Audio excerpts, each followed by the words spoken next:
Welcome to Ice is Slippery, an unserious podcast about hockey brought to you by 1.5 hockey fans. My name is Kate and I'm the hockey fan. And my name is Fred. I'm half a hockey fan. Hello, Fred. How are you today? I'm good. How you doing? It's been a minute since we've done this. It has been. Yes. Apologies. We did not record an episode last week because Fred had to travel for work / birding. Yeah, birding is my work. Yes. No, work is your work, but you did leave a day early so you could do some birding. Yeah, that's true. Because that's who you are as a person now. That's who I am now. Yeah. I used to hate travel and now I'm like, ooh, we're going somewhere? Let me bring my camera.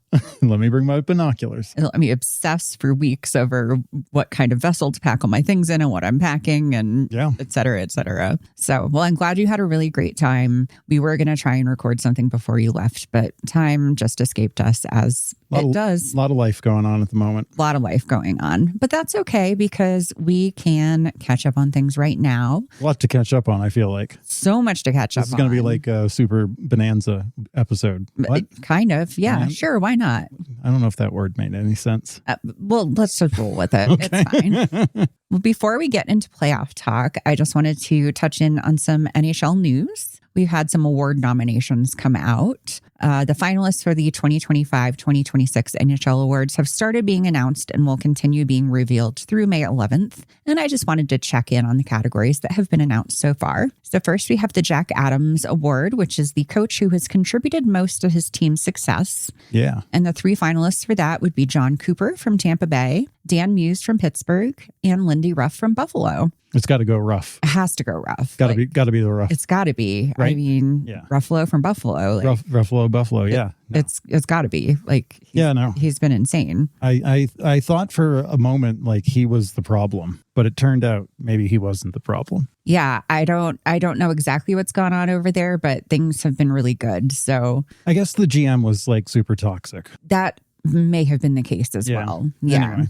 But no, he's, I think, done a fantastic job. I do think it's interesting, too, that it's the coach who has contributed most to his team's success, because there are other teams that have had kind of a turnaround this year, like, say, the Philadelphia Flyers. But apparently Rick Tocchet did not contribute enough to the team's success. I mean, that's my takeaway. That's what I think, personally. Yeah. And I have no information or it's just a gut feeling. Just going on vibes, which is pretty much our whole guiding principle on this podcast. Yeah, no. Guided by vibes. I enjoy how Torts got them into the playoffs this year. Yeah, exactly. It's just a carryover and we will stick by that. Yep. And that is fine. Then we have the Lady Byng Award, which is Best Sportsmanship and Gentlemanly Conduct paired with high standard of playing ability. Yeah. So it's basically, are you nice and also good at hockey? Yeah. It's the Kopitar Award or whatever his name is. I mean, he is nominated again. So he's one of the three finalists. It's Andrei Kopitar from the Kings, Cole Caulfield from the Habs, and Jake Sanderson from the Senators. Caulfield, I like that. He could get it. I think he could. He just seems like such a nice, smiley guy, and he's having a career best season. Yeah. But I don't know. Kopitar retired this year, so he might be getting it one more time on his way out the door. Give him that small trophy one more time. Exactly. Thing's tiny. It's so funny looking. It's so cute. Yeah. It's very dainty. We also have the Vezina Award, which is the top goaltender in the regular season. And the three finalists for that are Ilya Sorokin from the Islanders, Jeremy Swayman from the Bruins, and Andrei Vasilevsky from Tampa Bay. I know Sorokin's great. I think it's a little weird that a team that didn't make it into the playoffs has a Vezina nomination. Okay. Yeah. Checks out.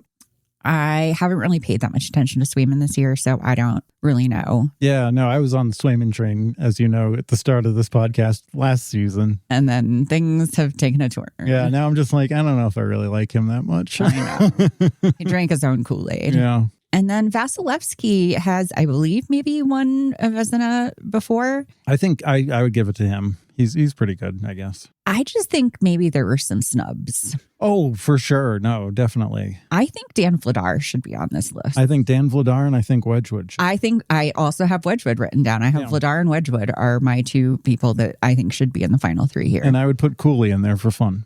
I mean, yeah, just for vibes. Yeah, just so he can be like talk about like getting nominated for it. Exactly. And the existential crisis that it sent him on. Right? Yeah. That would destroy that man. That would be fantastic. I would love that. That would be really good for me. And then finally, we have the Ted Lindsay, which is the most outstanding player in the regular season. And the nominees for that are Macklin Celebrini from the Sharks, Nikita Kucherov from the Lightning, and Connor McDavid for Edmonton. It's got to be Brini. We have to give it to Mackerel Broccolini. Mackerel Broccolini gets that one. It's just... Yeah, no. He needs an award. He deserves an award. He needs some so good. He needs some recognition for sure. He's done so well this year, and he was so crucial on his team. No, so he's it. Give him as many awards as you can, which isn't a lot right now because they're not that good yet. So give him this one. Absolutely. That's my mantra, apparently. Cool. All right. So that's some of the news. Shall we talk about the playoffs? Let's do it. I don't even know where we're starting or what we've seen. I know I've seen a lot of hockey. We have seen a lot of hockey, and really, we're kind of just going to get started at the beginning because the last time we recorded, the regular season had just ended and there had been about one night of playoff hockey had happened. So I'm just going to kind of go through series by series. Cool. And kind of go through that way. And hopefully you'll remember some stuff along the way. It generally... Or this is going to be a really boring podcast. No, that's generally how it works. Yeah, for sure. I have it in the caches and I just need to be triggered. Exactly. I'm a sleeper agent with hockey. You're like the winter soldier of hockey. Exactly. So the first series I'm going to talk about is the only series that is not settled yet. So most of round one has been determined, but the Tampa Bay Lightning and Montreal Canadiens, we still don't know who the winner of that series is. The final game of that series is actually happening today in about 2.5 hours from when we are recording right now. Cool. So, that series is tied up at 3 games apiece. Game 7 will be played this afternoon. And this is probably one of the series we've watched like the least amount of. I was literally going to say, I feel like I've seen like if something else is on, we'll flip over maybe. Right, but during the breaks. I don't feel like we've watched a solid Montreal game. We have not, but there have been some highlights that we can talk about. So one thing is that this series has all been really tight 1-goal games. The first 3 games went to OT. So this has just been probably the most evenly matched pairing out of everybody, which is probably why it's the only series going to 7 games. Mm-hmm. The Habs won game 1, and Juraj Slafkovský had a standout performance in that one. He scored his first playoff hat trick ever. Nice. He's only had one other hat trick before that in the regular season, so only his second hat trick ever. Cool. All 3 of his goals were on the power play, and the last one was the OT game winner. So it was like a super fancy hat trick, too. You gotta love it. Yeah, so he's only the 12th NHL player to score a postseason power play hat trick and the first one on the Habs to do it ever. Cool. Which is pretty cool. Yeah. After losing to Tampa in Game 2 in OT, the Habs bounced back for an OT win in Game 3 with a game winner from Lane Hudson. Yep. We did see the end of that one. We saw that one. Yeah, that was sick. Yeah, because he got like a super great feed from Texier, and it was like crazy. Like he just shook off like a million players and got the puck over to Hudson, who just nailed it home. Yeah, I thought he was maybe like going for like a tip or something, but when you look at that angle behind him, like he was just dude's a machine with that hockey stick puck. Yeah, sure, why not? No, he was dialed in. Yeah, there we go. And then Texier went on to get a game winner in Game 5, too. So the Habs have won games 1, 3, and 5, and the Lightning have won games 2, 4, and 6. So going by the law of patterns, the Habs should win today, right? Absolutely. They like odd games. Yeah, I mean, that just seems to make sense to me. Mm-hmm. I think a big part of the closeness in the games comes down to the goaltending. Like we talked about, Vasilevsky for Tampa is a Vezina contender this year. He's a beast. He's got good helmets too. Yeah, no, he's been fantastic. And then Dobesh, who I think Dobesh is still technically a rookie this year. Is he? Okay. He's been having an outstanding season as well. He seems like kind of like Shelov's, where he's like, oh, it's playoff time. Okay, let's go. Yeah, no, he's dialed in. Yeah. So he's doing really great. So who do you think will win tomorrow, and who would you like to win tomorrow? Or today. Or today, sorry. Yeah. Well, I'm definitely Montreal. Yeah, no, for real. Yeah, they deserve it. Yeah, we would like to see Montreal They've move worked on. hard. Tampa probably could definitely win. Unfortunately, they're very good, but it is evenly matched, I guess, enough. I do feel like Tampa probably has an edge. They probably do, but I would love to see some scrappiness come through. Yeah. But we have so much scrappiness already through. We might have hit our scrappy quota. Yeah. So I think the refs are fucking done with it at this point. Oh my God. They're like, we got to get home. I know. They're like, we're very tired. No, we got to get to round 2 is what they're saying. They're like, all of our friends are in round 2 and we're still stuck here in round 1.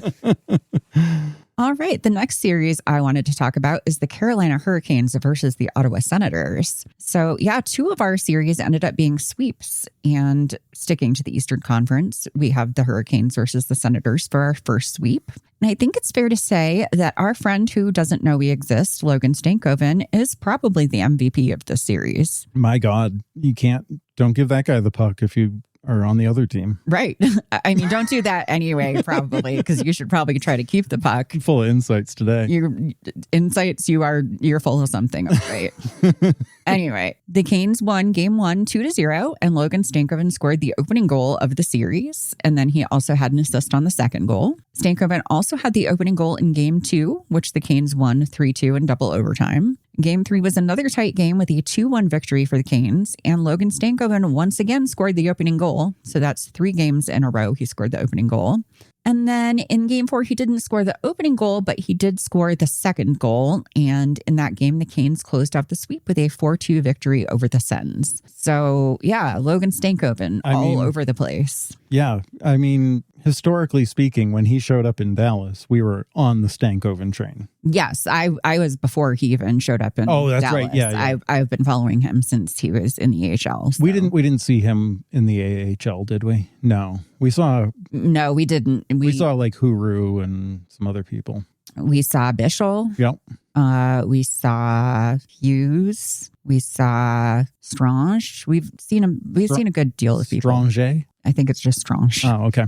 Yeah. Anyway. But like it's so good to see him thriving. Like he's just so good. Like what a great trade. Like the scandalous trade of like my era of watching hockey. Yeah, the big dramatic trade that people still talk about to this day. It just worked out so good for him, and I'm so happy for him. And he's the least known piece of that trade. Yeah. Like, especially if you include the Marty Nietzsche's part of it, which was the original Nietzsche's Rantanen trade between Carolina and Colorado. And then it ended up flipping Rantanen for Stankoven. Yeah. And they were even talking on one of the national broadcasts, like, now you see why Dallas really didn't want to give him up. Like, we really thought that, but it was like the only way to get Rantanen. And like, we did have to sacrifice. And but he's doing so well. He's thriving. He's great. He looks happier there than maybe Dallas. I mean, the problem was we just had so much depth in like our forwards that he was really stuck in a third or fourth line role with us. And so going to Carolina, he was able to break into,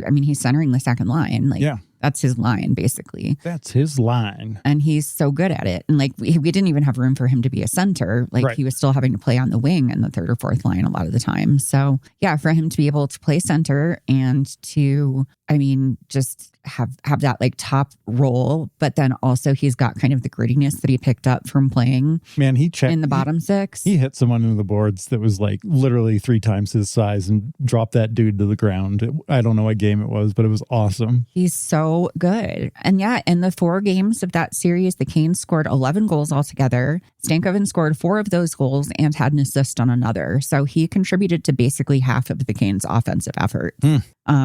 The national broadcasters kept talking about him and then being like, we just keep talking about him, but like we can't not talk about him because like he's the only thing to talk about. Like he's doing the thing. He just keeps doing the thing. I will say also Freddie Anderson in goal has put up a great effort. Yeah, he's kind of turns it on during the playoffs too, doesn't he? His big problem is just that he has been really injury prone over the years. So he hasn't really had long injury-free stretches of play, but he's been okay right now. So he's been really able to light it up.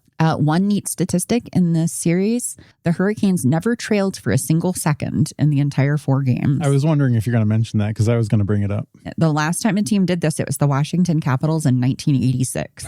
Back in the day. Yeah, that's not something that happens a lot. Back on Ovi's first year playing hockey. I will say for the Senators, Linus Ullmark actually had a terrific series too. It was, the defense let him down. Mm-hmm. And then Drake Batherson did some good things too. He pretty much, whatever offense the Sens had was courtesy of him, but nobody else on the rest of the team really showed up. Brady Tkachuk didn't show up? Not really. Apart from the first game where he dropped the gloves. Oh, yeah, that's right. He went with that whole... I was annoyed to hell with that. We did talk about that in the last recording. Yeah, he and Jordan Stahl dropped the gloves in the first minute of the first game. It's like, we get it, Brady. One trick. We don't have to always fight. And now I can't not imagine them in a group text being like, hey, let's do this thing. And it's just so stupid. I know. It's just like, stop it with the group text. I mean, in this case, they were just talking about it on the ice, but it was very clear that they were talking about it. I'm surprised he didn't have his phone out, texting on the ice. Hey, what's your phone number? What's your phone number? Do. And then just looking at his phone. That would be great. Oh, Brady Tkachuk. He needs to get out of there. I think he wants back to America, maybe. Probably. Whatever the Vancouver GM was saying about Quinn Hughes actually applies to Brady Tkachuk, and there we go. Really wants to get back to America. I don't know. I don't envy the team that picks him up. No. I'm so against him. He's a freaking great hockey player. I mean, he's fine. I don't think he's been that good lately. Well, probably not. No. But I mean, that's what happens when you start to go blind from getting punched in the face all the time, I guess. You got to take a rest at some point. You do. So we did have another sweep that went on, and that happened in the West with the Colorado Avalanche and the LA Kings. And I feel like this was a really nice sort of round one for both these teams. Colorado got to take on a team in the first round that wasn't Dallas, so they were actually able to advance. They were happy about that. Really nice for them. And then the Kings got to get eliminated by somebody other than the Oilers, which was probably a fresh change. So that was awesome. Probably the most exciting thing that came out of this series was in game 2 when Quentin Byfield was awarded a penalty shot. And it looked like he had Scott Wedgwood beat, but then Wedge came up with the save and Avs fans lost it. The whole arena erupted. And they were shaking the glass. And one fan got so enthusiastic that he smacked the glass just right to where it broke and shattered all over the Kings bench. Yeah, I can't even believe that happened. That glass is thick. It's obviously tempered glass too.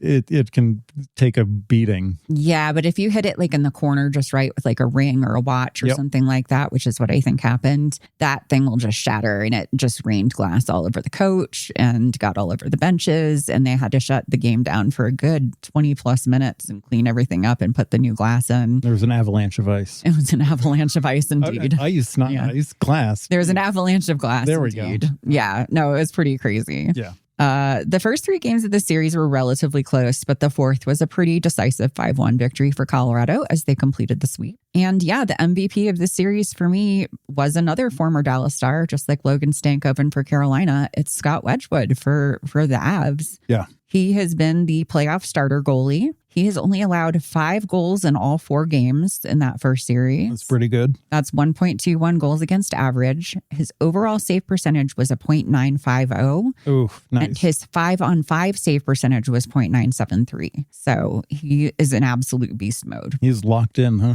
He's absolutely locked in. It's great. And I have said for years now that a rare Jim Nill lose was letting Wedgwood walk, and I stand by that. No, absolutely. Yeah. No, it's the reason we have Wedge Watch. It is. That's the whole segment. And Stank Watch. And Stank Watch, or Stank Sightings. We never named that segment. We're still workshopping We're still workshopping it. We'll get there at some point. One silver lining is that the Kings' elimination took place in LA so that Kopitar got to play his final game in front of a home crowd. And after the game ended, the arena remained full for quite a while so people could give him an ovation, and he stayed on the ice to salute the crowd with his stick. And there is a mic'd up of his of the handshake line. Oh, really? So you get to see a really nice sort of long handshake and people really giving him his props from the Avs, which is no nice. one's gonna talk shit about that guy. He's so nice. He's so nice. He's the nicest man in hockey. No, that's cool. Yeah, I mean, I guess it's a bummer to get eliminated or whatever, but yeah, no. But at least he didn't have to get on a plane and fly home. He was already there. Yeah. No, and so Good deal. Yeah. We watched a good... No, we didn't. No, these games are late. These are the late games. We didn't watch a ton of these. So, and also the first round, it's hard because a lot of them still overlap and go up against each other. Right. Round 2 is easier. There's not going to be as many conflicts. Yeah. From what I saw, it was, again, LA being LA, where like it's just devoid for me. Like, I don't know. It must be their play style or something, but like I don't like cognize it or something. Yeah, the cognizing is not a strong suit. But when like I'm watching the Avalanche, I'm like, ooh, look at oh yeah, and then they get the puck, and I'm like, I don't know what's going on anymore. Is this hockey? Like, yeah, I don't know. Black hole. It's, no, kind of same for me. It just kind of feels a little like an afterthought or something. Sorry, Kings fans. Sorry. We like you very much. Sorry, Will Ferrell and Chad, whatever your name is. Oh, yeah. Will Ferrell's twin brother. Yeah. All right. Sticking to the West for a moment, our next series to talk about is the Vegas Golden Knights versus the Utah Mammoth. And so, we have one series that's still ongoing. We had 2 sweeps, and now we have every other series, which all ended the same way, which was a 4-2 win for the victorious team. And I would say the series that we have for sure paid the least attention to out of these would be the Vegas Golden Knights versus the Utah Mammoth. The only thing I've really paid attention to is did they win or lose the next day? Yeah, we simply do not like Torts that much. I guess it's not enough Torts. It's mostly about the guys on the ice, unfortunately. Yeah, like I love Torts, but I just don't love Torts that much. Yeah. So it's just not really a thing. But Torts, man, steps in. They crushed their last, 7 games of the regular season? Mm-hmm. And then they just fucking look really solid in the playoffs too, apparently. Tell you what, I guess he's not like in the running for the coach next year. There's some other names floating around, but yeah, I don't know. Just Torts should be the fixer for shitty teams. I don't know. I feel like that would drive him crazy after a while. Let him coach a good team. Yeah, that'd be nice for him. Well, he is right now. He gets that. I still think he should come to Dallas at some point. That'd be really funny. That'd be amazing. It'd be so funny. Yeah. They would cry. They wouldn't know what to do. Thomas Harley and Torts. I don't know how that's Thomas Harley would be so exhausted. He'd be so fucking over it. It would be amazing. He'd be like, I'm not skating around that fucking rope. I'm too old for that. Torts would be like, you're what, 25? And he'd be like, I'm spiritually 78. Dummy. Well, anyway, based on the scores, the teams looked pretty evenly matched until Friday night's game, where Vegas clinched the series with a 5-1 win. Hell yeah. And in that game, a young man named Mitch Marner scored 2 goals for Vegas, including the game winner. And it's really weird because I could have sworn that Mitch Marner was the name of someone who used to play on the Toronto Maple Leafs. But I was told that he doesn't perform in the playoffs, so I must have been thinking of somebody else. Yeah, no, he doesn't show up to playoffs. Yeah, no, he doesn't show up to playoffs. He's not clutch. He can't do it, et cetera, et cetera. Yep. And whoever this guy is, he also had 5 assists throughout the series, so he's averaging over a point per game. So definitely can't be the same guy. No, it must be, as somebody else. Someone else. No, it's great to see him thriving, and I do feel like Torts is part of that. I mean, I think Torts really is. We said it at the time when Torts got hired, like Torts is going to love Mitch Marner. Yeah. And like a lot of people were like, Torts is going to hate Mitch Marner. And I'm like, you don't know hockey. Like, you don't know anything. You don't know nothing. No, of course. Like, that's exactly the kind of player he's going to love. Like, defensively responsible forward, like, hell yes. Yep. So, yeah, no, I think the two of them have been really good for each other. Yeah, no, I think that's good. I'm glad. I don't know if I'm glad, but I don't know if I wanted the Mammoth to get through. Yeah, no, I mean, good for them for making the playoffs in their second year. And I think their first year with having a name, right? Yeah, exactly. So congratulations to them. But yeah, that's all they need. Yeah, it's fine. Yeah. They don't need to do more than that. But also, I mean, it's Vegas, so like I'm not really cheering for Vegas. No, I know. Right. Like the whole thing's a black hole for me. But I guess I at least like Torts, and as much as Mitch Marner is a twerp, I like root for him out of like spite. Yeah, you've liked him as far back as I can remember. I know, and at this point, I just like him out of spite. Like I spite like him because. Because, like, I do think he is very twerpy and annoying. Right. But, like, I just want him to do well just because fuck everybody who doesn't want him to do well. Yeah. No. That's where I'm coming from. So, yeah. No, I like that he chose a new life where he's kind of anonymous. I mean, going to Vegas is anonymous, right? Yeah. What stays and you're whatever. just going to be like a Canadian guy in Vegas. Nobody gives a fuck. Nobody knows who you are. Great. Yeah. All right. Well, moving back to the East, there are a few unexpected teams in the playoffs this year, but there is no bigger Cinderella story than the Buffalo Sabres, who not only made the playoffs, but they won their whole damn division. The whole conference. Yeah. No, there. The city of Buffalo has been absolutely thrilled to have playoff hockey again, and the players are really feeling the vibes. In game 1, the Bruins had a 2-0 lead with only 8 minutes left in the third when the hockey game starts, according to you, of course. Well, I mean, in the playoffs, it really starts in overtime. I mean, true. There is that. Well, anyway, yeah. So 8 minutes left in the third. The Buffalo is down 2-0, and Tage Thompson said, "Fine, I'll do it myself," and scored a very improbable scrambly goal. And then 4 minutes later, he scored again to tie up the game. And then not even a minute later, Marcus Samuelsson scored the go-ahead goal, and the Sabres celebrated like they had just won the cup right there, which was really cute and fun. Yep. And then Alex Tuch put in an insurance goal on the empty net, and we had a comeback in the books for the first game. So Buffalo winning their first playoff game after 16 years not being in the playoffs. Incredible. So good. They were very happy. It was great. I was so happy for them. Boston won game 2.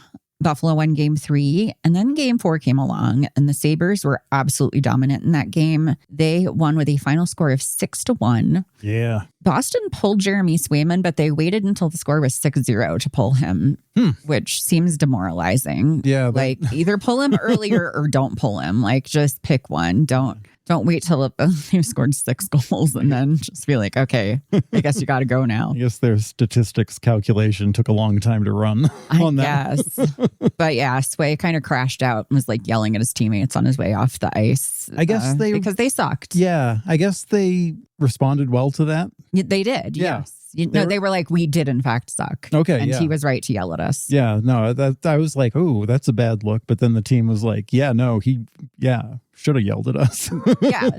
No, and I think that is good when you know the right time to yell at people, I guess. So that's really good. Swayman had a much better effort in game 5. It was a really tight 1-1 game that went to OT, and the Bruins did pull out a win. But on Friday, Buffalo showed up ready to end round 1, and they had another dominant game in game 6. They won the game 4-1 and the series 4-2. And for me, I think the series highlight happened off the ice. So in Buffalo, they always sing both the American national anthem and the Canadian national anthem, no matter what teams are playing. Right. So like usually at an arena, they'll only perform the Canadian anthem if a Canadian team is there. Right. But Buffalo's basically right on the border. Exactly. And they have tons of Canadian fans. There's like a whole article about some like town in Canada that's like just the pro-Buffaloist town in all of the land. So they had the anthem singer Cammy Clooney singing "O Canada," and her microphone kept cutting out, but the crowd stepped up and sang it. And it was kind of like a little quieter at first until they realized the microphone was going to keep doing the thing. And then they just kind of kept getting louder and clearer with it. And it was just a really nice moment. And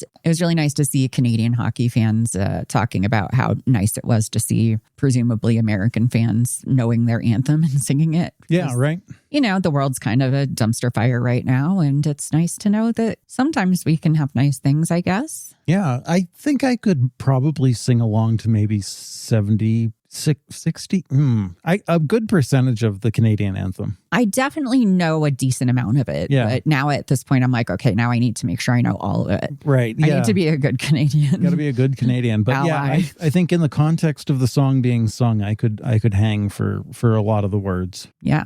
Yeah. Anyway. Also, I thought that singer looked familiar, and I looked it up, and she was on The Voice. Well, then you would know her. I would know her. I do like a singing competition show. Yeah. No, it was fun. I really like watching Buffalo play, and I really don't like watching Boston play. Yeah, so it was very good for us that Buffalo won the series, just like we had been wanting. Yeah, I can't explain why I don't like it, but there's something about Boston and the way they play. I do think Pasta's real good. Mm-hmm.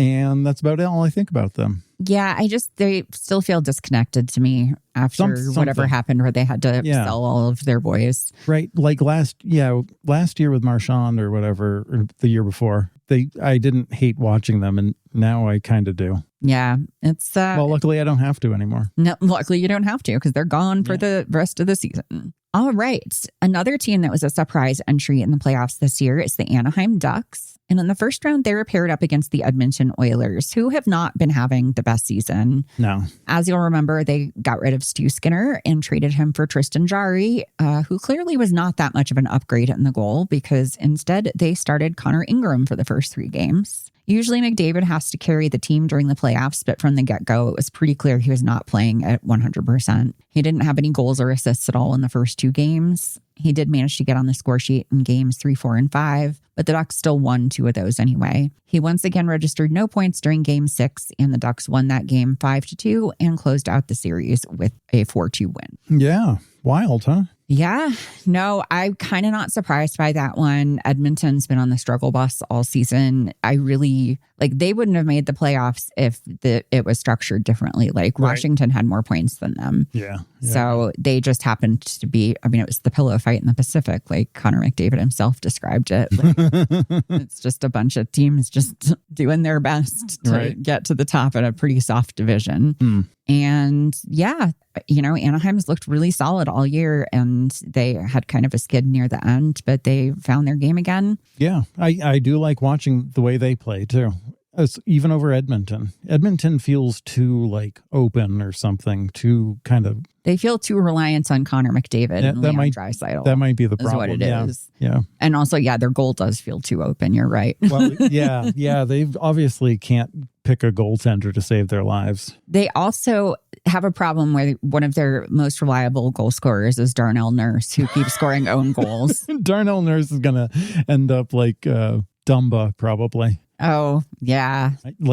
I don't know, man. He feels like a liability. I don't think he's acquitting himself well. Let's just say that. Because I think he had something like 5 or maybe even up to 7. There was 5 regulation own goals and then now 2 more own goals during the playoffs. Yeah. Those are not great. He plays defense, right? Yeah, he plays defense. Yeah, for the wrong team. Apparently. I get it. You're up there, you're trying to keep the puck out of the net. Sometimes things happen, but that just seems like a lot. No, that's Calamity Jane shit. You get him out of there. Calamity Nurse. After the elimination, it was confirmed that Connor McDavid has been playing hurt. He has a fracture somewhere in his foot/ankle area. I can't imagine lacing up a skate with a fractured ankle. Honestly, that part feels okay to me because then you're going to have more support. I guess. The actual skating on it though doesn't sound super fun. Exactly. You got to push. Oh man. It does not seem very fun. McDavid and Leon Draisaitl were both pretty candid in their postseason remarks about the status of the team. On Saturday after the elimination, Leon said, "I am concerned because we're not trending in the right direction. We've taken a big step backwards and have to get a grip of this." McDavid said, "Yeah, I feel the same way. I agree with Leon that the organization as a whole has taken a step back. It starts with me. It starts with Leon. We can all be better. We need to be better." And then Draisaitl also said, "In what world do you have the best player in the world on your team and you're not looking to win? I know we're looking to win, but we need to be better. We have to be better. There's no way around it. We have to improve. He signed for 2 more years and God knows where that goes, but we have 2 years here as of right now and we have to get significantly better." Yeah. Leon's like, "My boyfriend is going to leave me here. We only have 2 years to do it for him." Right. Didn't he Draisaitl signed He signed an 8-year extension and now they got 2 more years with Connor after this and that's that. So yikes. Oh boy. Yeah. I don't know. They gotta make some moves. They gotta do, you know what they need? They need Jim Nill to come in and fix that shit. Well, they can't have him. So there. Instead, they've got Stan Bowman, who is basically I don't know what's going to happen next year, but I don't think it'll look too much different. So clearly he's taking all of this to heart very well. Yeah. And I just don't have much else to say about the series. Again, we only kind of caught bits and pieces of those. Those are late ones, yeah. But I will say for the Ducks that I've noticed Ryan Poehling and Mikael Granlund both have had some standout moments. Yeah, we saw Granlund light it up one night. Yeah, he was just having a great game one night. Yep. And then Poehling did have... Was he the one who had the sort of controversial goal that they thought didn't cross the goal line and then it did. Oh, I didn't see this. I was in bed on that one. I did see that there was like a hoopla about something. Yeah, there was a goal that was called a good goal. And then people were like, there's no way it should have been called a good goal because the refs didn't have a good view of it, which is true. But it did get reviewed because it was an OT goal and it was ultimately determined to be a good goal, which it was. But yeah, the order of it kind of confused everybody. But that might have been a Poehling one. But Poehling scored a few times in the series. No, Poehling's great. He's looked great there. Yeah. No, I think the Ducks look generally pretty connected and solid. And I don't know. Go Ducks. I guess. Yeah. I mean, I like Ducks now too. Like real ones. That's true. You do like actual Ducks. I mean, I guess so. The next round is going to be Vegas versus the Ducks. So I guess go Ducks. Yeah, I think Vegas will probably win, but I guess go Ducks. Go Ducks. Yeah. Go Ducks? Question mark. Yeah. Go Ducks. Go Ducks. Sort of. Yeah. Sure. Why not? Why not? Why not Ducks? Why not Ducks? Exactly. Why not Ducks? All right. Well, I've put it off as long as I can, but I've done my best to just keep my mouth shut. I appreciate that. But nope, let's get into it. All right. Our next playoff series we're talking about is the Dallas Stars versus the Minnesota Wild. Okie dokie. The Dallas Stars faced the Minnesota Wild in the first round, and it did not go great. We briefly talked about game one in our last episode, which was an absolute disaster with the Stars losing 6-1. And I will say that the remaining games were at least a lot closer. So that was nice. Yeah. I'll look at the silver lining there. There we go. Game two, we led the whole way. We had 2 goals from Wyatt Johnston. The first was an even strength goal, which is a rare treat. The second goal from him was also the last goal of the game. It was actually more of a clearing attempt than anything else, but the puck went up on its side, and at the last second, it veered into the goal instead of going wide. And Quinn Hughes was trying to chase it down and then kind of gave up on it and then realized, oh no, it is actually going in the goal, and had to speed back up. And then he wiped out and sent himself into the boards. Yeah, that was funny. I don't know if he could have caught it, but I don't think he could have. But it is funny seeing him stop and then go. And then be like, oh, shit. And then go and then crash himself into the boards. You got to play to the whistle. You got to play to the whistle. So I just think that the ghosts were distracting him or something. Yeah, I don't know. But so that we had that. That was a good time, I guess. We did also win game 3 after it went into double OT, courtesy of a Pavelski-esque tip-in goal from Wyatt. Man, double OT. That's what I'm wiped. I get tired just thinking about it. I can't imagine playing through it. I had actually gone out that night because I went to a Calder Cup game. Yep. Oh, that's right. Yeah, you saw. Yes, I went and saw the Colorado Eagles against the San Jose Gulls. Is that what they're called? I don't know. What kind of goal? Just some kind of goal. Mind your business. Mind your business, bird boy. Anyway, the San Diego Gulls. It's the San Diego Gulls, I think. Anyway. Just like all the goals? Yeah, just like all the goals. Every kind of goal. Mm-hmm. Anyway, I got to see that kid McQueen who got drafted pretty high last year in the top 10 last year. He was really good. Yeah. But anyway, yeah, I was at the Eagles game and then I was like, well, that's fine. I'll start watching the Stars when I get home. Got home just in time for regulation to end and just in time for double OT to start. So I just watched double OT. There you go. And then I was very tired. But yeah, other than those 2 wins, we just couldn't seem to get much going. Our offense could not get into gear, especially on 5-on-5. Robo scored a 5-on-5 goal almost 14 minutes into the first period of game 3, and then we could not score another one until the second period of game 6 when Maverick Bourque broke the drought. That's 209 minutes and 56 seconds without a 5-on-5 goal. That seems like a lot. That is a lot. Wasn't somebody like chirping them in the fucking news conferences, like saying Dallas can't score a 5-on-5 goal or whatever? Not even really chirping, but it was in one of the losses. It was the Foligno. I think maybe Marcus was like, yeah, Marcus is a shit talker, isn't he? Yeah, he was like, we just need to play a better game because the Stars are just trying to bait us into committing penalties because they can score in the power play. Right. And then they continued to commit penalties. But yeah, I mean, we also didn't score in every power play either. If we'd done that, it would have been a different story. But we still could not, in fact, do that. But yeah, you know, hockey is basically my entire personality, but I am able to keep some perspective. And I'm just hearing some incredibly stupid takes online right now because, yes, the Stars were eliminated. We went home. We lost 4 games to 2 games against the Wild. And a lot of the stupid takes I'm seeing are not from opposing fans. They're from our own fans. Okay. I mean, don't get me wrong. There's plenty of stupid takes from opposing fans as well. Oh, I'm sure. But like, I expect those. Like, those are the same ones every year. You know, like the same stuff about Jamie Benn that you always get, and all those different things. You know, I do like Jamie Benn, but like, I get all the hate that he gets. Oh yeah, no, like it totally makes sense. Like he's got that face. Like totally, I get 100%. 100%. It's just like after a while, it's just like the same thing over and over and over again. Yeah, he's like, I don't know. He's actually not that bad. Or it's like the Dallas Divers Club, and it's like we don't even have Mason Marshman anymore. Dallas Divers Club? No, I've seen more diving in other games than Dallas games. People are insistent that Dallas is like the divingest team in all of the land. I mean, shit, Sidney Crosby out there diving like a fool. Oh, we're talking about that in a little bit. Don't you worry about that. But yeah, so people are saying it's like time for a rebuild right now. A rebuild, really? Yes, of the Dallas Stars, they're saying that. Okay. And that's the fans of the team are saying that. I don't know what they're rebuilding. I feel like it's built-ish. So here's some facts. We've gone to the Western Conference Finals the last 3 years in a row, and there are only 2 teams in the league that have played more hockey games than we have over the last 3 seasons. The other teams that have played more than we have are the Edmonton Oilers and the Florida Panthers, because both of them went to the finals for 3 years in a row. Yeah, right. Look at the Panthers right now. Like everybody on their team literally died this year. Yeah, no, they're all dead. Everybody died. We had funerals. It was very nice. Yep.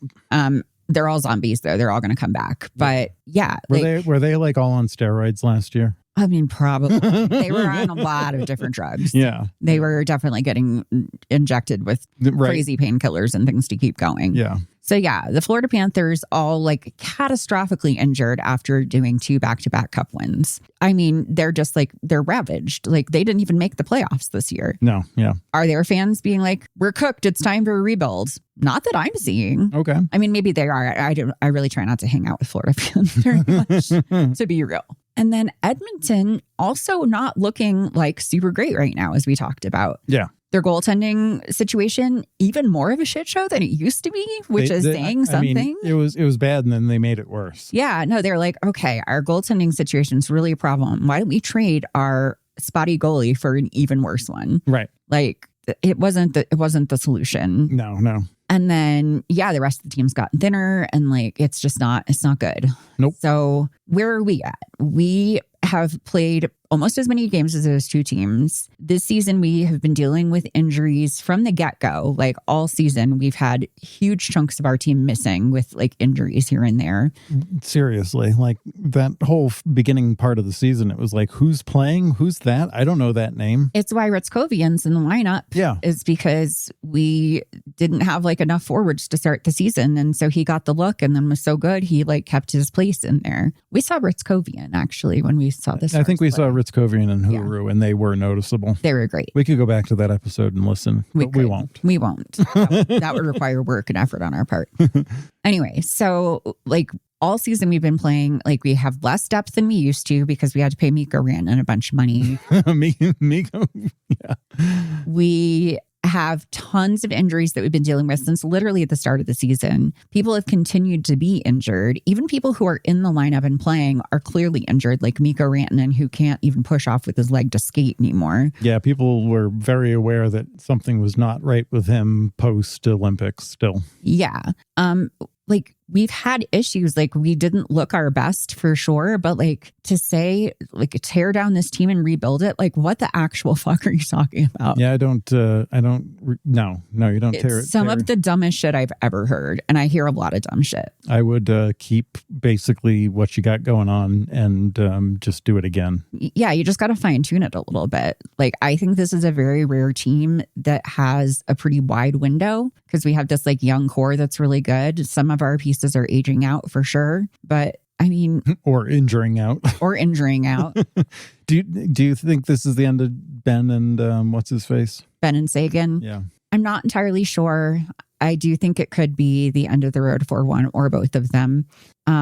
It's just really hard to say though. It's, Jim Nill has said basically as long as Jamie wants to play, he has a spot in Dallas. It comes down to whether Jamie still wants to play. Yeah. He did have actually a pretty good regular season, I think. Yeah, I think he was kind of okay. Mm-hmm. He didn't have like the greatest playoffs ever, but he kind of does that sometimes in the playoffs where he'll make a dumb mistake. Like he did definitely make a super dumb mistake and took a really bad penalty out of frustration. During a game, although it ended up working out okay because it ended up being a 4-on-4 and we scored. But that was very much it happened in spite of him and not because of him kind of a deal. And he lost $5,000 on the deal. Not even, because he has a lower AAV, so his was like 2,600. Okay. But yeah, I'll talk about that in a little bit too. Right. But yeah, it's hard to say if he comes back. Seguin, same thing. I know he had a really hard time rehabbing from the injury before last and was really struggling. Now he's had another, his 8th career-ending injury. And so it's kind of a matter of if he wants to come back. They have been showing sort of videos of him hanging out with the trainers and stuff on the bench and doing stuff kind of assisting things. I wonder if maybe we don't see him in more of a behind the bench kind of a role. Yeah, I think he needs to be in a desk role, maybe with HR, just oh God, Tyler Seguin in HR? Are you fucking crazy? That'd be funny as hell. That's the craziest thing I've ever heard in my life. Maybe if they hire him as a cautionary tale, sure. I'm pretty sure they still use his tweets as an example to incoming NHL players about what not to put on Twitter. That's the media training, is all of his mistakes. It sounds like I'm kidding, but I'm literally not kidding. I really think that that's a thing that happens. Yeah. So yeah, I don't know. I'm personally fine with either one of them coming back. I'm also fine if they want to retire. I think they've both given so much of themselves to the team. I respect whatever either one of them wants to do. Nice. And I don't hold a grudge or take it personally or think that I know better than them what is best for them. You know what I mean? I'm a normal human person. A normal human person. I generally don't know what's best for everyone else that I know in the world. Right. That's left for them. That's for them to decide. Yeah. No. And I'm a fucking know-it-all, for reals. But I know we only see a very small fraction of what goes on with these players and these people. It's the same thing with Roope Hintz. I'm seeing a lot of we need to trade him because he gets injured all the time and he's a liability. And I just really get very iffy on this whole concept of if somebody is prone to being injured, that they are therefore a waste of money or time, or I don't know, there's this very sort of ableist, dehumanizing tone to the conversation that comes up a lot of the time when people are talking about Roope. Yeah. He's made of porcelain. He's always injured. He's a waste of money. He's a waste of space on the roster. And if I ever meet those people in person, I would like to punch them in the face. Wow. I'm not going to say I will, because I probably won't, but I would like to. So it just makes me really, really angry for some reason. Well, yeah, no, I mean, that certainly, I think we were talking about this, but it's when the sport becomes more about a dehumanized, these are our resources. And if we, acquire this resource and get rid of this resource, this will, it's like project management in IT. And you're it's a person. It's not a resource. Yeah, it's you're talking about human resources, referring to people as resources instead of humans. Right. And it's very much that.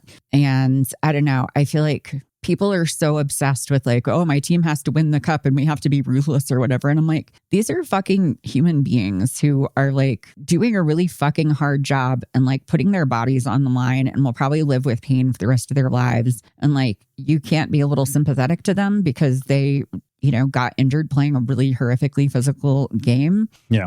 Fuck off forever. I'm not impressed by it. I think it's really stupid. You don't like it. I will say if Roope gets moved, I don't know that it'll be devastating. I think it will be. I think that a big part of our offensive issues this time around were because of lack of him, because he is so much of our speed entering the zone. They do seem to have trouble getting in the zone. And he's our fastest player. So I think that he played a lot more of a role than people think and realize. All right. I think that because him and even Miro are not the flashiest players. People understand how good they are, but I don't think that they realize how pivotal they are. Yeah, that's cool. If that makes sense. People definitely know that Miro is really a top level defender. For sure. And they know that about Lindell too. But I think that they don't realize with Miro, the offensive capabilities he has, the way he can bring the puck into the zone and stuff like that. For sure. Our offense struggles when Miro's not around, even though he's a defenseman. Yep. Because part of his skill is moving the puck. So yeah. Anyway, I don't need to turn this into like a whole breakdown on everybody's skills and what they bring to the table and don't bring to the table. I wish Nate Bastian hadn't hurt his hand. I feel like he would have been a good secret guy to bring in when we were struggling with forward depth in the playoffs. I feel like he would have been better than the Calamity Moose there, giraffe guy. Myers. Well, Myers is a defenseman and yeah, Bastian's a forward. Whatever. So. But Bunting's the other guy who got brought in with Myers. So I could see that because Bunting was scratched for the first 5 games and didn't come in until game 6, I think. So yeah, I could have seen Bastian get in there a lot earlier. I feel like he's more of a game changer than people realized. There are a lot of things that I think could have been different if we weren't so tired and injured. So I'm choosing to look at us going out in the first round as a silver lining this year. Our guys are going to get more chance to rest and recover and heal, maybe get an earlier start on these surgeries and things that they're going to need to get probably. Yeah, the surgeons booking up right now. Exactly. So is it disappointing that they went home first or in the first round? Yes. But am I mad about it? Do I think that this means they're a bad team or that they're, frauds or anything? Absolutely not. And if you do think that, then I'm sorry, but you're a casual and I can't. And she's going to punch you in the face. And I'm going to, no, that's only if you're mean about people with injuries. Okay. But maybe I'll punch you in the face too. I don't know. No, it's just I'm sorry. I started watching this team back when they didn't make the playoffs for 4 years in a row. I feel like people are very spoiled. They're oh no, because we didn't make it to the conference finals again, we're losers. Even when we made it to the conference finals 3 years in a row, where it's it's not good enough. And it's just okay, I get it. Nothing except for the cup is good enough. But literally, if we won the cup every single year, these people would still be well, we could have won it better. Right. Yeah, and I'm over it. That's sports people. They're crazy. And again, hockey is my entire personality. This more than anybody else. I'm aware. I can be chill. You can. Yeah. No. This is me being chill. Look at me. I'm super chill right now. You're very chill. Chill. It was, I do think the Wild looked really good. The Wild looked really good. They were smothering defensively. Yeah. They are a very physical team, but they are a physical team in a way that is technically legal. Yep. Which is problematic for us because we tend to be reactive. Yeah. And they move the puck around so smoothly and pull people in different directions. They just outplayed us. Yeah, and they really was did. That. And honestly, I don't know that we would have done any better against the Abs in the first round either. Oh, yeah. I think that would have been this about was the our same. year. And I think the reason it wasn't our year was because of our success of the last 3 years. I think we're tired. Yep. I think we're tired and we're hurt and we just need time. So let's give the boys some time. I like it. Let's let them take a fucking nap. Sure. Why not? So, but luckily, even though the Stars are on, we do have another team still in the mix. Good to have another team in your back pocket. It sure is. So the Philadelphia Flyers are our favorite underdogs, and they slid into the playoffs at the last possible second. And then they went on to have themselves a time in their round 1 series against longtime rivals, the Pittsburgh Penguins. So we already talked about their game 1 win where Porter Martone had the game-winning goal. He also scored the first goal in game 2, which would end up being the game winner in that one, too, because it was a 1-0 game. Oof. Yeah. So he made NHL history, becoming the first teenager to score game-winning goals in his first 2 career playoff games. And he was only the 4th NHL rookie in history to ever accomplish that feat. Yeah, no, he feels like he's been there. He feels like he's been around, he's playing against people that he probably grew up looking up to or whatever. Oh, for sure. And he just feels like he's always been doing this. I think people are going to consider now going the NCAA route. If they look at Macklin Celebrini, Will Smith, Lane Hudson, and now Porter Martone, they all did a year in the NCAA and then came to the NHL and have been so good. Yeah. It's a good starter thing or something. I think it is. I think it's really good. So he's been fantastic. Martone did not score in game 3, but a lot of other Flyers did. There were goals from Trevor Zegras, Rasmus Ristolainen, Nick Seeler, Noah Cates, and Owen Tippett in the Flyers' 5-3 victory. The Flyers were up 3-0 in the series, and Pittsburgh decided to make some changes. So Stuart Skinner had been the starting goaltender, but they swapped him out for Artur Shilovs. And Skinner had not been bad by any stretch of the imagination, but they just needed a shakeup. And as we all know, Artie Party is clutch in the playoffs. Yeah. He pretty much single-handedly dragged the Canucks through several rounds. Yeah, 2 years ago. Abbotsford. Yes. Well, no, he actually was in Vancouver like 2 years ago. Sorry, I remember that. Yeah. You're right. So he was really great. Yeah, he had that fantastic shirt. The Penguins won games 4 and 5, and Dan Vladar took a lot of responsibility for game 4 in particular because he let in a few soft ones. But he had also gotten injured near the end of game 3, so it's unclear whether he was actually like 100%. But at any rate, he found his mojo by game 6 because Vladar and Shilovs had an absolute goaltending duel. Neither goaltender let a goal in during regulation. And then 17 minutes into the third, Shilovs made an outrageous save, but the Flyers reset, and noted goal scorer Cam York ended the game and the series off of a very fancy pass from Matvei Michkov and ended the series with his goal. Yeah. And York celebrated by hurling his stick into the crowd. My God, I would have been so afraid if that stick was coming at me. He did say afterwards that he was like, I hope I didn't hit anybody. I don't want to get sued, basically. Yeah, it's like, I hope there's no lawsuits over this or whatever. Yeah, but it was pretty sweet. Just the whole celebration is great. Like, there's a great video of Vladar, like when he sees the goal scored, just like losing it in the goal. Like, he turns around and like puts his hands on his head, like looking at the crowd, like, what the fuck? Like, awesome. Kind of celebrating with the crowd before he kind of figure skates over and jumps up into the slowly growing blob of Flyers players that has amassed on the ice.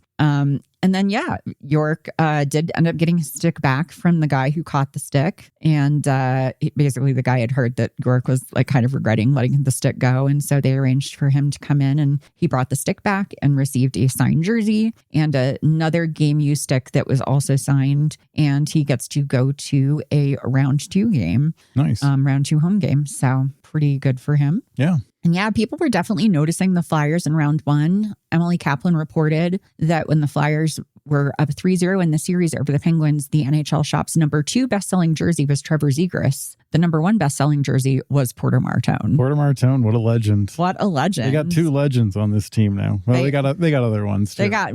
It's a legendary lineup. It's fantastic. There were some really great moments in the series, including a moment in game 3 that you referred to earlier when Sidney Crosby got his first call for embellishment in his 21-year career. So Garnet Hathaway kind of like whacked him in the face with a stick. And he reacted like he'd been shot in the head. He sure did. And just collapsed on the ice and lay motionless there. And it was just like his dramatic death was instantly memeable. But probably the best part was when he went to the box afterwards and a Philly fan caught his eye and kind of gave him the smile like, yeah, what'd you expect? And then Sidney like couldn't help but smile back. He was like, yeah, I guess I'm busted. Yep. It was very cute. No, I mean, he's got no experience embellishing things. So like it just read real wrong. I mean, the coach was outraged. He was like, Sidney Crosby has never embellished in his life. And it's like, okay, just because he hasn't received an embellishment penalty, it doesn't mean it. Like when his career started, embellishment penalties weren't a thing. Like they were just called unsportsmanlike. And he did get some for doing that. So, but anyway, it was great. But the best moment by far happened in the same game, and that was in the second period. Travis Konechny and Brian Rust had a little feral squabble, and it culminated in everyone on the ice being sent to the penalty box. But the Flyers did end up on the power play out of all of this. So all the Flyers, all the Penguins in the penalty box, but Brian Rust got an extra 2 minutes for basically like slamming TK's head into the ice a bunch of times, I think. There's 5 Flyers in the box. It's TK, Travis Sanheim, Christian Dvorak, Cam York, and Matvei Michkov all squished in there together. And the Flyers are on the power play. And then Trevor Zegras scored a goal to tie up the game. And then he immediately skated by the box and like banged on the glass as he went by. And meanwhile, inside the box, they're all losing their shit and like jumping up and down. They're kind of in a circle, like with their arms around each other, just jumping up and down. And then they all break apart and start banging on the glass back at Trevor. And it was like the cutest, most joyful thing of all time. And like, they were just... somebody had referred to them as like scumbags earlier or something. And I feel like Biz was saying stuff like that. That might have been. Yeah. And then Trevor Zegras is like, I just, we're just playing scumbag hockey. I feel like I don't think I saw that game because I feel like I've only seen the replays. I don't think you had, but I think that might have actually been the same night that I was out at the AHL game too. Oh, yeah. Then I definitely wouldn't have watched.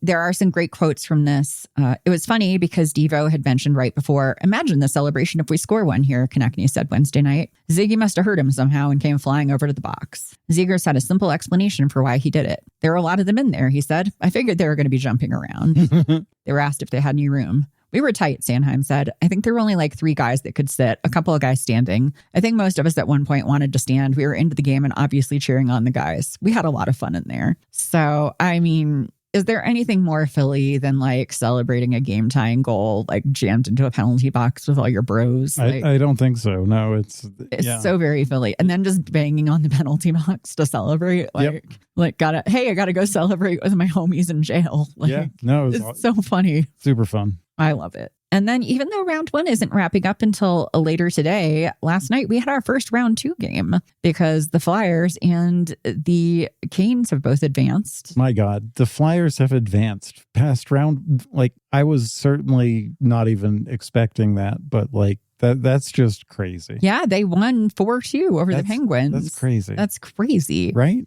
Even though Tocchet decided to healthy scratch Matvei Michkov at one point. On the game they lost. One of the games they lost. Yeah, one of the 2 games they lost. But yeah, it's anyway. So last night the Flyers went to Raleigh to play the Carolina Stankovens. Yep. And you can definitely see the difference between Philly playing a young, energetic, disciplined team versus the Pittsburgh Penguins home for elderly hockey players. Yeah, definitely felt like a different game. Definitely a different game. Carolina was pretty dominant. They scored 2 goals and limited Philly to just 3 shots in the whole first period. Yeah, I was tired watching this game on their behalf. They definitely looked like they were just getting run ragged. Like a junior hockey team that somehow ended up in the NHL. Yeah. I will say to their credit, they did really lock it down defensively after that. They only let 1 other goal in for the rest of the game, but they could never get their offense going. And the final score was 3-0. I don't know how you get your offense going against the Canes the way they play defense. No, they're fucking insane. Yeah. They're so exhausting. No, seriously. They're just all over you. There's no like, I don't know, crazy. It is crazy. I'm saying crazy too much. Well, I will say that Logan Stankoven scored 2 of the Carolina goals, including the opening goal just a minute and a half into the game. You know what? That's crazy. That's crazy. This makes him the youngest player in NHL history to begin a postseason with a 5-game goal streak. That's insane. Okay, that's just a synonym for crazy. I'm on the thesaurus.com. Yeah, you sure are. Anyway, I think that's fantastic for him. No, yeah, what a superstar now. We've been on the Stankoven train for a long time, and I haven't heard Aho's name. I haven't heard Jarvis very much. Jarvis did have like a pass on one of the Stankoven goals that was really clutch, but otherwise, yeah, I mean, it's literally just the Logan Stankoven show over there. And who's their defender? Slavin, maybe? Slavin's like doing well or something. I don't think I've even heard his name. No. All I hear is Stankoven. Yeah, one of their defenders is He's the Marsha of the Canes. He really is. I'm just so happy for him. I know. We've always known he was great. I do miss him so much in Dallas, but I truly don't believe he would be having this kind of success in Dallas. Right.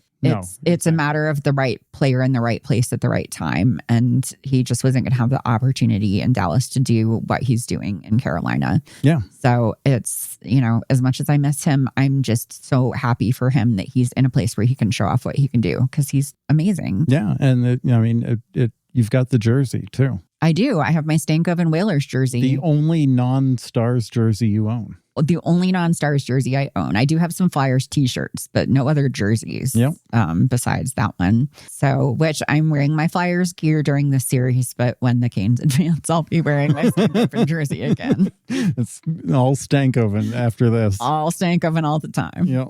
So those are our playoff series and kind of how the first round mostly ended. And we do have a little bit of other playoff related news.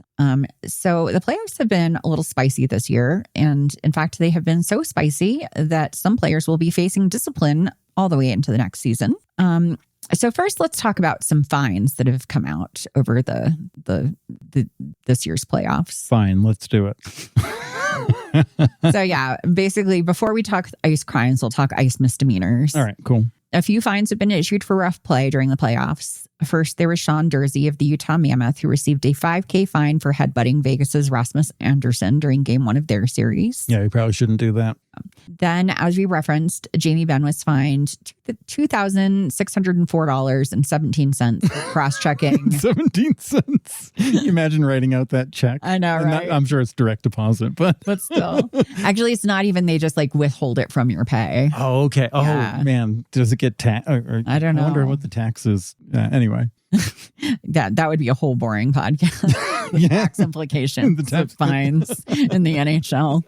Anyway, he was fined that for cross-checking Minnesota's Ryan Hartman during Game 5. I mean, at least it was Hartman, though. The guy's kind of a dick. He is kind of a dick. All right, so anyway, I'm not mad about it. It's fine. And then Mikko Rantanen was fined $5,000 for cross-checking Kaprizov during Game 6 of the Dallas-Minnesota series. Yep. So all three fines were the maximum allowable. So I think it's just because Ben has like league minimum, essentially. Like he has a very low salary compared to everybody else. He just makes up for it in bonuses. Right. So his fine was less than everybody else's. Yep. So, and then often fines are the worst punishment you get in the playoffs because they don't love to suspend players during the postseason. But there have been a few incidents so egregious that the consequences will take place in the future. We've got some hearings, basically. So first, Ridley Gregg of the Senators sucker punched Sean Walker in the head during the Sens' Game 4 loss to the Canes. And that hearing is scheduled for tomorrow, May 3rd, and it will be over the phone. So that means there will be a suspension, but it'll be 5 games or less. Okay, gotcha. Yeah, it was just real tacky and awful and, kind of what you expect, I guess. It's what happens in this league. Greg's kind of just a dirtbag that way, too. I don't even know if I know that name very well. You mostly know him as the one who got punched the fuck out by Morgan Riley because he did the slap shot on the empty net, and then Morgan Riley crossed it and beat the shit out of him, and then Morgan Riley got suspended. I do know. I remember that situation. But yes, Greg has a history of being a twerp for sure. Then in Game 6 of the Boston-Buffalo series, Charlie McAvoy went after Zach Benson and gave him a 2-handed slash with a stick. And that is going to be an in-person hearing. So we're looking at 6 games or more on that one. Yeah, that's that was not a good look. Yeah, and both of those were in the last game of the season. So I do think both of them, if there had been more playoff games, there would have been playoff suspensions, which is a pretty rare thing to happen. Yeah. But it was bad enough that they're oh, we're just not letting it go. This has to be dealt with in next season. McAvoy, man, what a he's not going to get the Lady Bing with that kind of attitude. He certainly is not. He's had a real heel turn this season, I think. And then we have some postseason injury report stuff. So yeah, when teams get eliminated, we start to find out about the injuries. They start disclosing all their fucking problems. Because they can't do it during the season because then they would get targeted because hockey players are assholes. Yep. So we already know that Connor McDavid was playing through a fractured ankle or foot. And Jason Dickinson of the Oilers was apparently also playing with a fractured ankle. And Leon Draisaitl is still dealing with a lower body injury that took him out for the remaining 4 games of the regular season. So basically, when he came back into the playoffs, he was not healed yet. That's all right. He's got some kind of super doctor that'll take care of him. Yes. Nikita Zadorov tore his MCL sometime during the Boston Sabres series. Wait, the MCL? That's what I have written down. Is that a thing? I've never heard of the MCL. Yeah, it's the median cruciate ligament. Okay, cool. As opposed to the anterior cruciate ligament. Which is that less bad than the ACL? They're both pretty bad. Yeah, they both sound terrible. They're both real bad. So, it's just it's another knee ligament, basically. There's the ACL and the MCL. But yeah, he still managed to play on that until they were eliminated. Charlie McAvoy says that he broke his hand in Game 2 of the Boston Sabres series, which is, I guess, why he needed both of his hands to slash Zach Benson. And the Stars have not announced their injuries yet, but I will not be surprised to hear that some members of the team have been more banged up than we realize. Mikko Rantanen, for sure. Everyone's waiting for that. Got injured during the Olympics, and he has not been right since then and was looking progressively worse as the playoffs went on. Miro Heiskanen also not looking his best in the playoffs. And I don't think Thomas Harley has been right since partway through the season, honestly. Yeah. There was a time when he was out and then it was looking like he was going to be out for a while. And then it was oh, never mind, he's back because Nils Lundqvist was out. Right. And then he was back and then he just never went away again. It's just a triage situation. I think it was just a triage situation. So I think Thomas Harley has been playing on some kind of injury as well. So, yep, I will be interested for locker cleanout to see what happens with all of that. Yeah. And so now we have the next round matchups pretty much determined. So I thought before we go, we would just touch base on those. Next round, we're going to have either Montreal or Tampa versus Buffalo. So Cool. First, are we thinking Montreal or Tampa? I want Montreal. So I'm rooting for Montreal. There we go. I'm rooting for Montreal as well. I don't want anything to do with Tampa. Same. And I think either way, I would like Buffalo to take that series, regardless of who makes it there. No, I'm good. I'm good with Buffalo or the Canes for the cup, honestly. Yeah. The next round I have is Carolina versus Philly. So obviously, huge Philly fan, but I don't see how they beat the Canes. I mean, I would just like them to not get swept if possible. Yeah, that would be good. Right? If they could just not get a sweep, then I would be super proud of them. I think, I don't see it happening. Yeah. And if they could just win one, that'd be super cool. That'd be great. But the Canes just seem super mega dangerous. They do. And the only thing that would be a problem is if something happened to Logan Stankovens. I don't know if they can do it without him at this point. I mean, the dude's a tank. You can't break that guy. Logan Stankovens. He is crazy. The next round we have Colorado versus Minnesota. Interesting. I'm giving it to Colorado. Really? I am. I'm giving it to Minnesota. All right. I just really don't like Minnesota. I kind of do. I think that they're at least fun to watch. I don't know if the Avalanche are fun to watch. They're good to watch, but I have more fun watching the Wild, I think. I think that the Avalanche can do very well when the Stars aren't around to impede them. And since the Stars are gone, the Avalanche are going to make the most of what they've got. Yeah. I mean, I did say plenty of times throughout the season that they're going to win the Stanley Cup. You did say that. And the Wilds, I will say too, this is their first time making out of the first round of the playoffs since 2015. Yeah, but they've had their victory. I guess you could say that. Yeah. I mean, the Avalanche won the cup not too long ago too, though, right? It's been a couple of years. Well, yeah. It's been a bit. Yeah. So anyway. All right. And then finally, Vegas versus Anaheim. It's Ducks. Yeah. We're for the Ducks, but we think Vegas is going to win. We don't know what kind of duck, but we're for them. If it's a wood duck, definitely. Hell yeah. Mallard, sure. I'm cool with any duck, honestly. Yeah. Most of the ducks are pretty okay. Yeah, they're not bad. All right. And then, all right. So that's kind of where we're at for the playoffs right now. Anything else you wanted to add before we wrap things up? Probably not. I have not been writing down Fred's corner of anything. I've not really been paying attention to hockey. I've just been, getting done with work and sitting down and watching hockey all night and then going to bed and working and watching hockey and going to bed. And also you were busy thinking about birds. Well, I mean, there's birding in there too, but Yeah. No, it's a lot. You got a lot going on with work right now. And, you're still kind of an amateur when it comes to playoff hockey. It's true. It's a lot. I will say it doesn't seem as violent as it did last year or the year before somehow, even though it's been very violent. There was some kind of intensity last year. I was like, this is too much. Well, last year the Capitals were there in the first round. So I think that helps a lot. That does. And then also the Panthers were there. So yeah. These teams are just a little bit kind of more boring and bland with their fighting. They're just not as homicidal. They're not homicidal. That's the word. Yeah. They're just they're more well behaved. They're more law abiding, I guess. Exactly. They got that. They're getting lesser charges than I don't know all the charges for killing people. No Tom Wilson. Yep. No other Chuck. Oh boy. Yeah. So it's a different environment. But I don't know. I am, as much as I'm sad that Dallas is out, again, I don't think I'm super surprised, and I'm happy they have a chance to rest up. And I will continue cheering for Philly as long as they are around, and I hope that they will surprise me. And even if they don't, it's still got Canes and Buffalo out of the East. I guess I'm just an East Coast girl this season. Yeah, no, both those teams are fun to watch. Yeah, fuck the West. I don't know if Carolina's fun to watch, but they're really good. They are. They're very good. Yeah, Buffalo's a little bit more fun. And they got Stankoven, so can't complain. There you go. And that's going to be the end of regulation for this week's episode of Ice is Slippery. You can find us on Tumblr, Blue Sky, TikTok, and Instagram at IceIsSlipperyPod. You can also email us at IceIsSlipperyPod@gmail.com, where we'd love to get suggestions for games and hear your hockey hot takes. Until next week, stay out of the penalty box.